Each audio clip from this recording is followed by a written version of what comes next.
nsomere Abami ba kabiri 20 igice cyaho ca 20 murongo waho wa mbere gushika kuri 6. Gerageze kwihuta.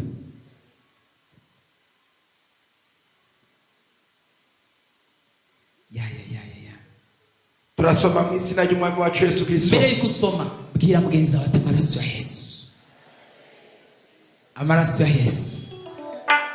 Ariko urayumva cyane uyu munsi ngomba uyakure mu ndirimbo mu maraso yawe,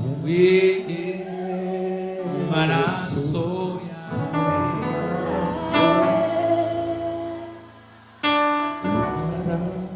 Birumvikana ko nta repetition twagize.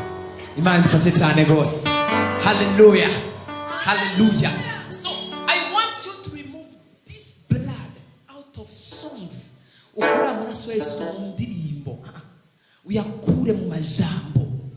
Sivuze ko indirimbo ari mbi, uyakure mu kuyaririmba as flowing in the sweetness of melody, kunyerera mu buryohe bwa melody yayo. Ariko ugendere ku maraso ya Yesu Kristo, uyumve anyengetere mu mitsi yawe, anyengetere mu vyiyumviro vyawe, akwiragire mu nyama no mu mitsi no mu magufa. Uraba abadayimoni ukuntu bakubonera ku birometero bagatangura kuvuga ngo twakumenye, uri umwana w'Imana, uri umukozi w'Imana, uri mu imbuto y'ubwiza bw'Imana. Imana iguteragiremwo amaraso ya Yesu. Abatakuzi bakubonye bakubone nk'amaraso ya Kristo Yesu, abakumvise bashinga intahe y'ubuzima bwawe. Haleluya. Iyo umuntu banza wicare gato mwari guma ngaho, ariko banza wicare. Iyo umuntu ayobeye kumenya agaciro k'amaraso ya Yesu Kristo, araba victime, araba victime y'imwe mu mbi n'abadayimoni. Yesu natufashe cyane gose. You can die with a medication which could have healed you. Ushobora gupfana umuti wari kugukiza kubera ko utazi ko umuti w'indwara urwaye. You can die with it. Man dufashe cyane gose. Hallelujah. Ushobora kuba ufise umuti ariko utazi ko ari w'indwara yawe, ariko ukawugumana ntuwukoreshe kandi ntuhereza agaciro kandi ntuwunywe kubera ko utazi ko ari w'indwara yawe ushobora kuwukiza. Abantu iyo batamenya agaciro k'ubushobozi bw'amaraso ya Yesu baraba victime y'imhemu mbi. Uyu munsi ndanse ko wakira imisonga n'ububabare n'imhemu b'abadayimoni binjije mu buzima bwawe, utegerezwa kwitahura mu izina rya Yesu. Urashobora kubanza kunsomera muri Matayo igice cya 4 ku murongo, igice cya 12 ku murongo wa 40. Turasoma mu izina ry'umwami wacu Yesu Kristo. Matayo 12 umurongo wa 40. Nkuko Yona yamaze iminsi 3 n'amajoro 3 mu nda y'urufi, niko n'umwana w'umuntu azomara iminsi 3 n'amajoro 3 ikuzimu. Abagabo b'Ininewe bazovana hasi n'abururunganwe ku munsi w'amateka babatsindishe, kuko bihanye aho bumviye ubutumwa. Hano ijambo ry'Imana ryari kuravuga ngo nk'uko umwana w'umuntu, nk'uko Yona yamaze iminsi 3 mu nda y'urufi, niko n'umwana w'umuntu. Uyu mwana w'umuntu bari kuravuga ni Kristo Yesu, niyo apfa akamena amaraso ku musaraba Golgotha, azomara iminsi 3 mu nda y'isi. Azoba ari karabohora bera, azoba ari karabohoza bera, kandi niyamara kubohoza bera, abagabo babakera hamwe n'abarunurunganwe bazoshinga intahe, bashireho n'urubanza rutsinda. Abantu bose bazohaguruka kuvuga iryo jambo, kubera hazoba hariho umugabo yamanutse kuzimu akaka urufunguruzo imihemu mbi na Satani. Imana yo mu ijuru iguhereze kwitegembya no gushinga intahe no kuronka umwitegembyo, kubera Kristo Yesu yaragucunguye kandi yaragupfiriye mu izina rya Yesu. Haleluya, haleluya. Baza mugenzi wa turatahura agaciro k'amaraso ya Yesu, uratahura ubushobozi bw'amaraso ya Yesu. Iyo umaze kumenya ubushobozi bw'amaraso ya Yesu, babisigaye kubukoresha. You understand yourself, umaze kwitahura.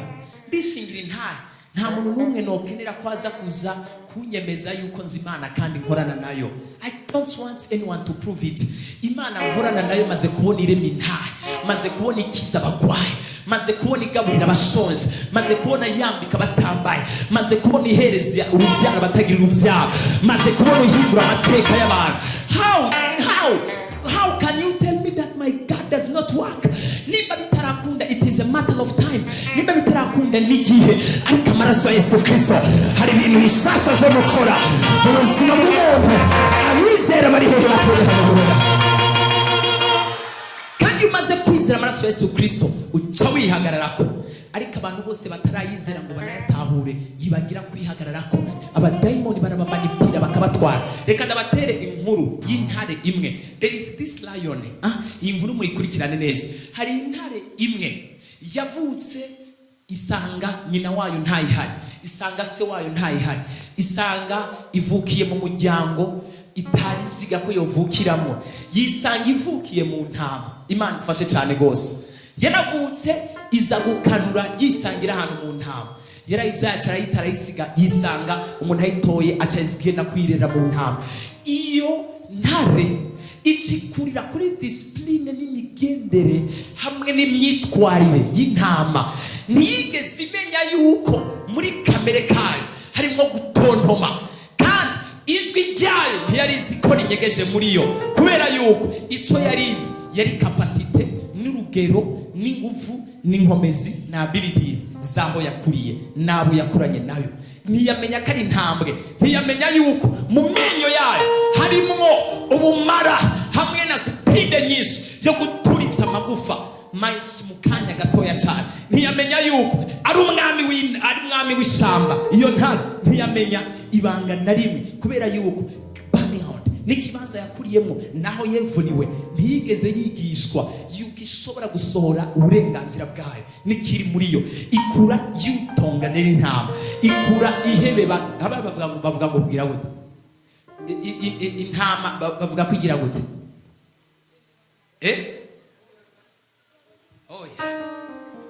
irabira voila. aho gutontoma yaca yabira, kubera nagisi ko muri kamere kayo ari gutontoma. Yakoze ivyiriko irabona aho yavukiye ibona abagenzi bayo niyo bivukana bivuga nayo ntiyamenya ko ari gutontoma. Iyo mutontomo wayo ukanyeganza n'abari mu mashamba bose bari hariya bakavuga ngo intare iravuze, ntiyamimenya. Ikura yabira. Imana idufashe cyane gose, Yesu adufashe cyane. Haleluya. Ariko yiravye bere kwanza, mbere yuko yiraba ntiyari bwagira amahigwe yo kuja kwibona mu kiyo, ikaguma izunguruka mu ntama, igakina nk'intama, ikagira utuguvu nk'intama. Kumbe mu magufa yayo harimo inguvu zo gushwanyaguza no kumenagura no kujanjagura mu kanya gatoya, ariko ntiyabimenya. Umunsi umwe azigenda kuzinywesha ku mazi. Agiye kuzinywesha ku mazi azijanye ziriko zirarengana ha ya ntare ica ibona mu kiyo. Yibonye mu kiyo ibona itandukanye nuko intama zisa. Ntabane none ko jewe ntasa nkuko abandi basa. Imana ifashe cyane gose, Yesu natufashe cyane. Ikintu cyose kinyegeje muri wewe igihe kirageze ngo Imana igishira habona mu izina rya Yesu.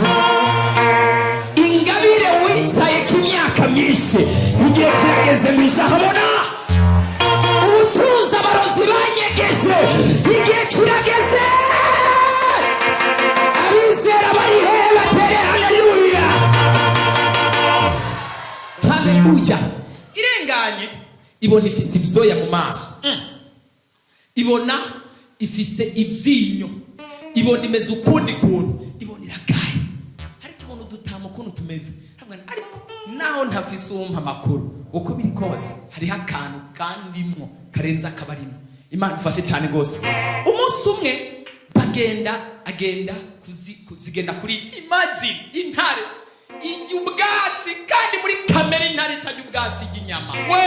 Kubera iki kutimenya, itazi nikirimwo, kubera iki aho yavukiye bakayijana kuyirisha, ikagenda ikarisha ubwatsi. Intare iby'ubwatsi kirazira. Imana ifashe cyane gose. Haleluya. Intare yaremewe kurya inyama ikajya ubwatsi. In the name of Jesus. Abadayimoni bakuzungurukije bakagusamaza, ukabubaye mu buzima utategerezwa kuba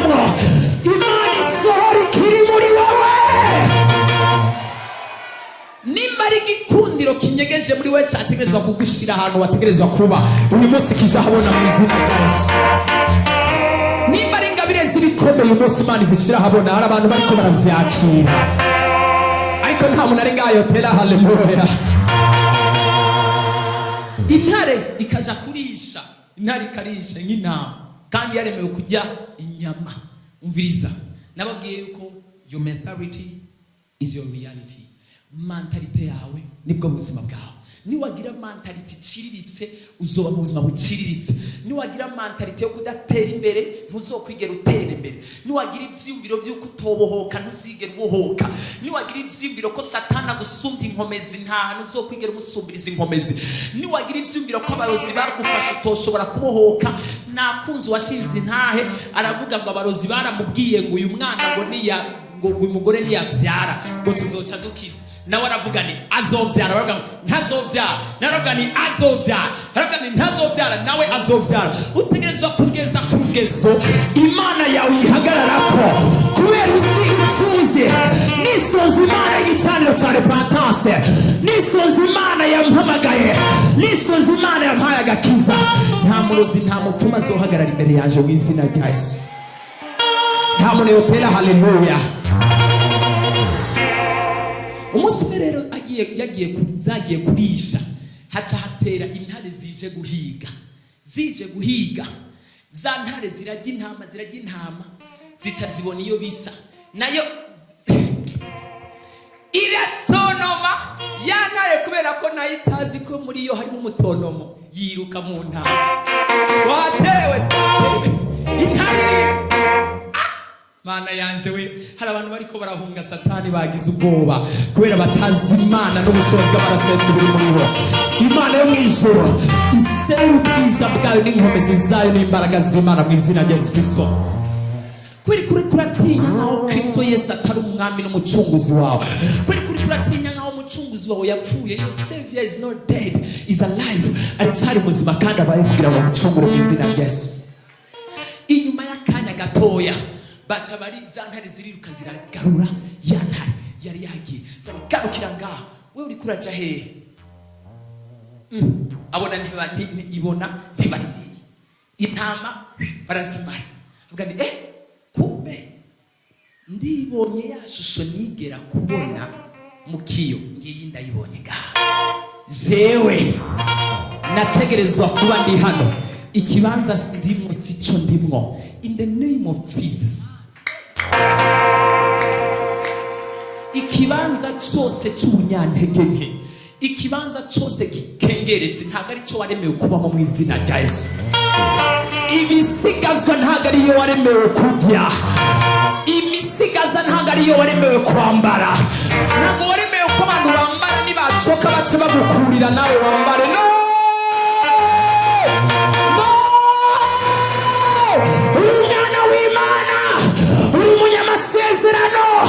Haguruka ukayangane kubera umucura kurasiye.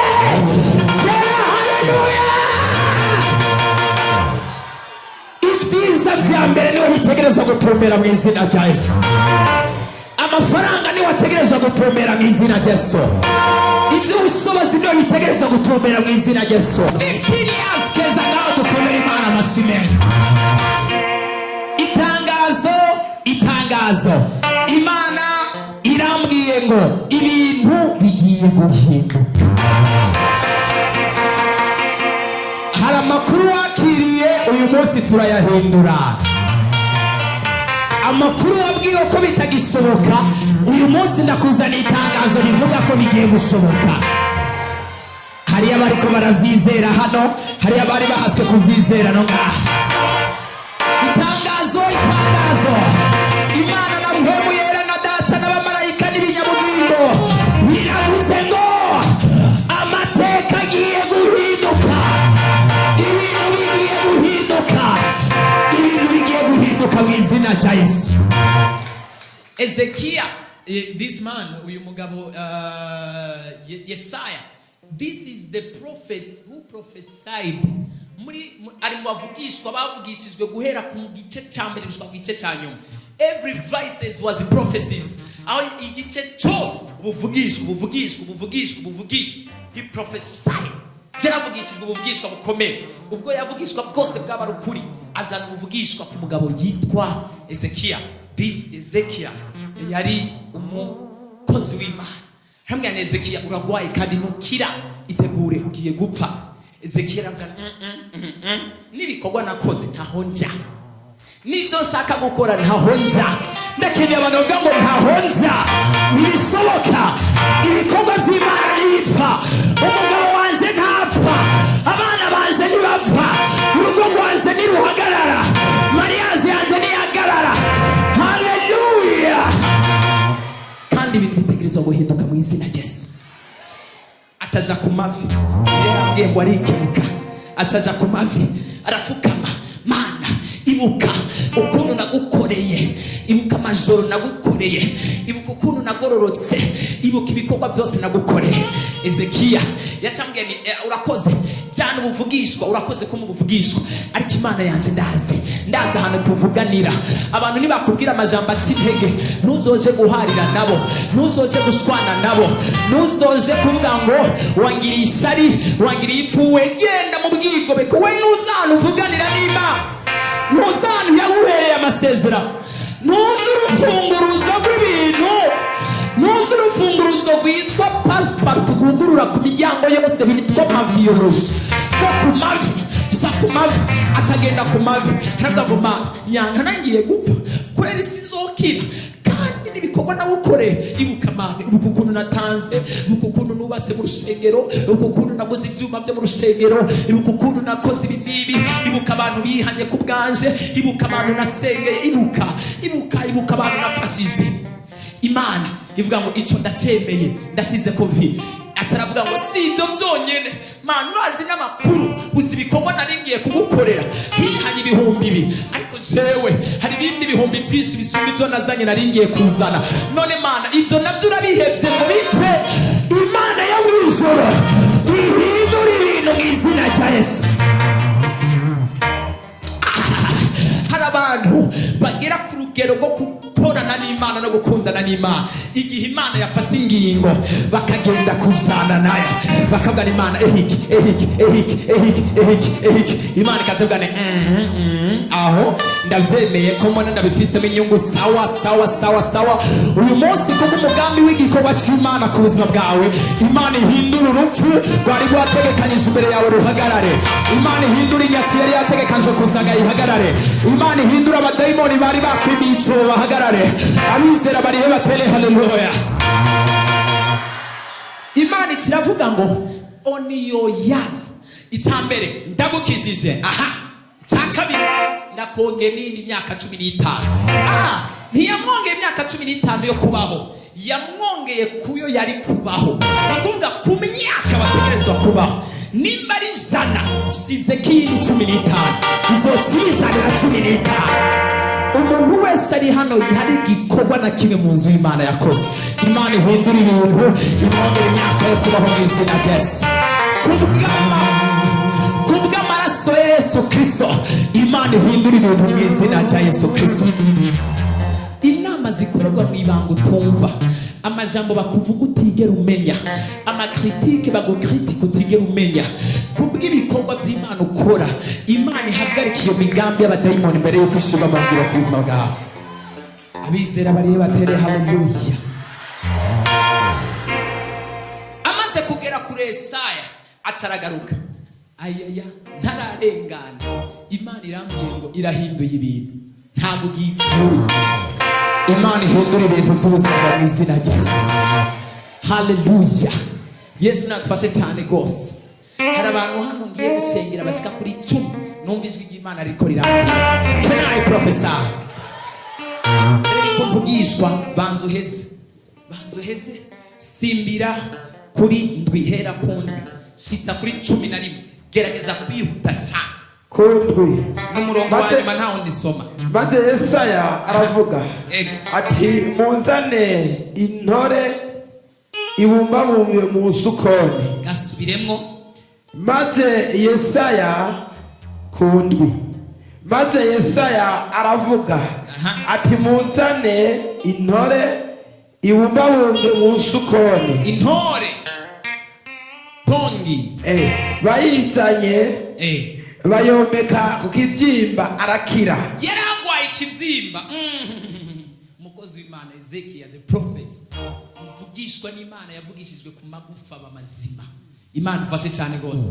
Yaragwaye ikibyimba kandi kigiye kumwica, ariko Imana irahindura ibintu mu izina rya Yesu. Imana mwijuru ihindura amateka kozwaga mu izina rya Yesu. Avuga ngo muzane aka kantu mugafate intore ibumba bumbye ntabwo uraheze bandanye ibumba bumbye mu musukoni, muzane intore ibumba bumbye mu musukoni ayikoza ku kibyimba agikojeje kiraki.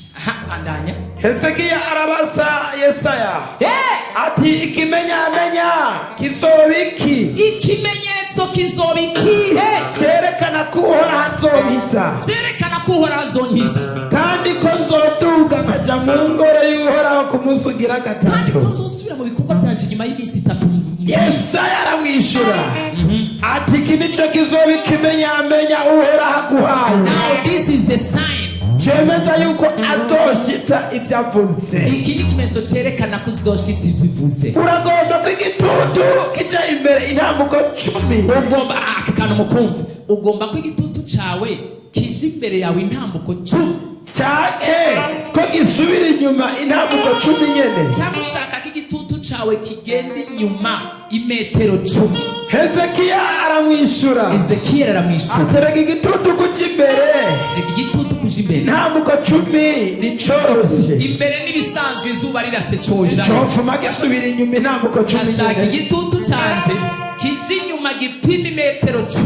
nuko uwo muvugishwa Yesaya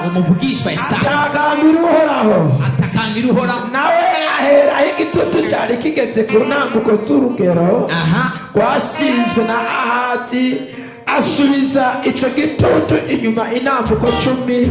Amena. Yesaya nyene igitutu agikura imbere agishira mu ntambuko 10. hari ibintu Imana yambariye igiye gukora nk'ikimenyetso, umuntu wese agitware cyerekana ko ari kwiri kumwe nawe kandi gutegereza kukugiza mu izina rya Yesu. Abo turi kumwe barehe batere haleluya.